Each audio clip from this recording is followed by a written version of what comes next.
We've just finished today's squash here at the Qatar Classic on the glass court. Myself and PJ and Lisa Aitken grinding out 8 matches between us, 6 each, PJ. Well, just quickly going over some of those matches today. I mean, we've seen some pretty decent squash. What really stands out for you in the first couple of matches? Big win for George Parker. Yeah. I think the Englishman's been knocking on the door for quite some time now, and he needed a breakthrough win, really.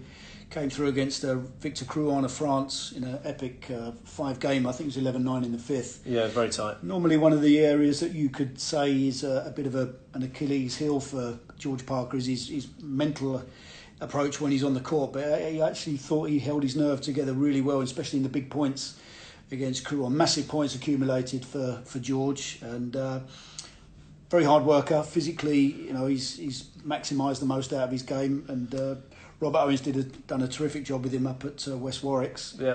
And I think a lot of that hard work has finally been rewarded, and it was a just victory for him. It was good, very good quality squash. Crouin, definitely a player that's moving up the rankings. George Parker will play Mohammed El Shabagi, which should be a very physical affair. That's on the late shift, 7 p.m, 7:15 p.m. local time here in Qatar tomorrow. Just some more of those matches going through there. We had Gregory Gaultier, the French general, who always won to watch. He was going, yes, when he was winning rallies like a junior. And, it was amazing. The 37-year-old still so hungry up against Pajares, who looked dangerous as well. So Gaultier, his reaction after getting that 4-game win was a bit more relief, really, wasn't it? As a trip down memory lane, wasn't it? From Gaultier, you can never question his fighting spirit. You don't achieve what Gaultier's achieved in the game without that tenacity. And he almost sort of... He was born again. You could see his movement for 37 years of age. He said there was a heavy strapping on his right leg, his dominant right leg, and it didn't seem to affect his movement at all. A little bit rusty, you could tell. In the first game, he had a 10-7 lead that he squandered. Pajares managed to take that game, but from that point on, it was a bit of a wake-up call for Gaultier, who went back into kind of general mode and ended up doing a really good job on the Spaniard, I felt, and he looked good. Yeah, he looked good. So Gregory will play the younger brother, play Marwan, who's very much in form at the moment. They'll be bashing it out again. They actually played in the Pyramids. I think Greg will have a bit more of a better crack possibly at Marwan, but should be a really, really good match to see that one. Marwan going over and doing a bit of training with Greg actually before the Egyptian Open, so some familiarity there. So it should be a good clash. Good to see the general back in. Some more matches. Local boy Tamimi was in action today. He was tested by Rooney, really tested. Yeah, Patrick Rooney Englishman did a great job of testing Abdullah. Abdullah he said he's only played 1 match since lockdown. So in 8 months, just the 1 match, you could tell he was a little bit rusty. He's had a fantastic World Championships here in December. So a lot of pressure on his shoulders, really. It was the biggest crowd that we saw all day coming in to support Abdullah, and you could tell that there was an air of edginess about him. But what I was very impressed with from Tamimi was his speed of movement into the front of the court. He's so light and fleet-footed. I'd go as far as even to put him in the same bracket of speed of movement as Rodriguez and Tarek Momen. Oh, and when he used that speed and athleticism into the front 2 corners and just got onto the ball quickly and played a counter drop, that was a real problem area for Patrick Rooney. He exposed him a little bit on that court. He's familiar with the court here. He trains on the court when he's in Qatar, Tamimi, and I think he will get better. He's playing Elias in the next round, and I think that could be a potential belter as well between those two. Yeah, he'll certainly have to cut his error count down though, PJ, and be a bit more disciplined in his approach. Especially on that forehand side. Made a lot of errors on the forehand side today, Tamimi, but he's got time to rectify that. So Lucas held off Todd Harrity. There was some very good squash between those two, and a hard fought battle for him, well over the hour mark. Lucas renowned for playing lengthy matches. He's quite an attritional player, but some aggressive squash from Harrity, and he managed just to hold off. But the American looks like he's improving.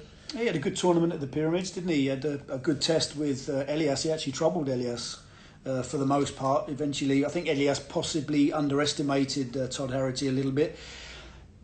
I mean, if you know Todd by nature, he's a very kind of relaxed and laid-back character. In my opinion, possibly a little bit too nice, and we're starting to see a bit of a change in his attitude.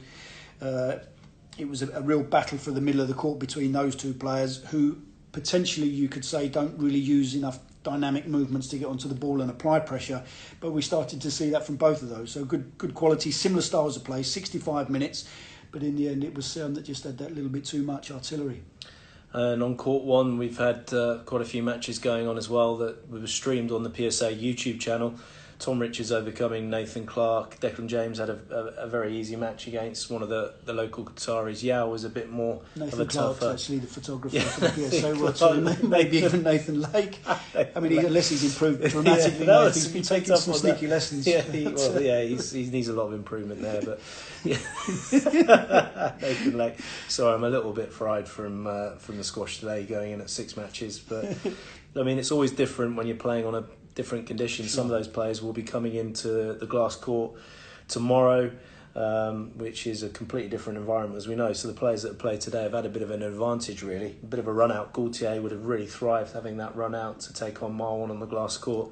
Yeah, that was very apparent in the quality of some of the matches that we saw today. It wasn't what you'd normally see on a traditional court. The players we keep talking about it on comms, it's 33, 34 degrees freezing. Outside, but Absolutely inside freezing. It's down at about 16. Yeah. They have to do that because if it goes any warmer than that in the room, it starts to become very humid and a little bit kind of sweaty out there. But that for me was the biggest factor today. The players that have had that advantage of just getting a sense of how high and how hard they need to hit the ball to get any kind of length is going to be a massive advantage going into tomorrow's second round, I think. Well, just another bit of news today with the November rankings that have come out from the PSA. We've got Ali Farag, who's back at world number 1, which is fantastic, obviously, for him. Massive opportunity there, displacing Mohammed Al-Shabaghi up. Mohammed Al-Shabaghi unable to play in Cairo, but then you also got to remember that this time last year, Ali Farag elected not to play the World Championships due to a dreadful family bereavement. So, you know, he missed out on the World Championship and all those points. So it kind of certainly swings in roundabouts, as we know. But he's now at world number 1. That will stir Mohammed Al-Shabaghi up hugely after playing so well and winning Manchester for Mohammed. And then in the women's, Noor El Shabini, the Warrior Princess, who's been injured for such a long period of time, fights her way back at world number 1. I mean, that's an unbelievable effort by the Warrior Princess, or the Princess Warrior, as you call her. Yeah, I think I was reading an article earlier in the week that was written by Jan Shakan, he's over his back surgery and he's starting to get involved back into squash again over in Pakistan, which is great news for all involved. But one of the things that he remembers about when he was playing, the world number 1 position meant more to him than any one single title, because it was an indication of his consistency and that he was producing the goods on a more regular basis, whereas you could have players that may be in form one particular week and claim the odd title, but for him it was much more about. So when he and Jahangir went back and forth, there was that real sense of that you've earned that number 1 position. Yeah. And I think that's what we're starting to see in both the men's and the women's game. I think at the moment you'd have to say that it's Mohammed and Ali that have dominated the 1 and 2 positions, but in the women's game especially, you've got Shabini, you've got Tayyib, you've got Gohar, you've got 3 or 4, possibly 5 players in that mix that can take that title, that position, should I say, at any given time. So it makes for really compelling viewing. I think it will add to the for this men's tournament with what's happened in the November rankings. It will add to the excitement and the drama of this event, which we certainly need. Just quickly, the matches coming on tomorrow on the glass court. We were reading through the order as we were closing out the show, the venue, PJ, and I mean, there's match after match after match. You've got Golan taking on Mossad, Gaultier with Marwan, Surab Ghosal, he's up. He's up as well. Got his name right. Got his name right just which now. Was good. But Gregoire Marsh kicking off against Shabini. So I mean, we've got. Let's not forget Faris Dasuki and Simon Rosner. Yeah, that should be an absolute cracker between those two, especially on that court. Yeah. Dasuki generally plays quite well here on the glass because he's a very heavy hitter of the ball and he's got that dynamic movement to back it up. But he's up against a very informed German, so. You know, match as you say. I didn't see any easy matches in that lineup. Not remotely for round 2. So, you know, it's thick and fast. The players are looking to make the most of the opportunity. For our point of view, we're looking obviously forward to tomorrow. We just wanted to give you a little bit of a rundown of what's happened today. We're looking to hopefully make this a bit more of a regular feature if people are finding it useful, or people just had enough of us from all the comms that have been going out. But definitely tune in tomorrow when you can. We're kicking off at 11 a.m. local time here in Qatar, but we're playing obviously all the way through to the evening. Mohamed El Shabaghi will be taken to the court in the late shift, so definitely tune in, watch some of the matches. They should be very, very exciting and very competitive. But for myself and PJ, we're now going to jump in a lovely bath together, and hopefully you'll massage my feet, because I really do need it, PJ. But take care, enjoy, and Thanks we'll be back. joining. We'll be back on comms tomorrow. Take care. Good night. Can you stop it for me? Because I always do this.